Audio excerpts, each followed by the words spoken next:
मेरे मोहतरम भाइयों, अगर आप चाहते हैं कि आपकी जिंदगी में सुकून, इज्जत और रिज्क की बरकत हो, तो इस बात को हमेशा याद रखें कि एक नेक और वफादार बीवी आपकी दुनिया को भी संवार सकती है और आपकी आखिरत को भी। लेकिन अगर बीवी का चुनाव गलत हो जाए तो वही औरत आपकी जिंदगी को जहन्नुम बना सकती है। आज के दौर में कुछ औरतें मोहब्बत के नाम पर फरेब करती हैं। झूठी मासूमियत के पीछे बेवफाई का जहर छुपा होता है। ऐसी औरतें सामने झुककर बात करती हैं, लेकिन दिल में अपने शौहर को तुच्छ समझती हैं।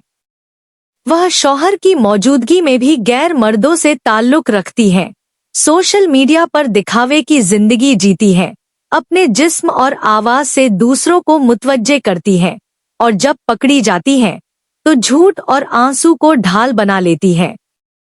याद रखो, ऐसी औरत घर को जन्नत नहीं जहन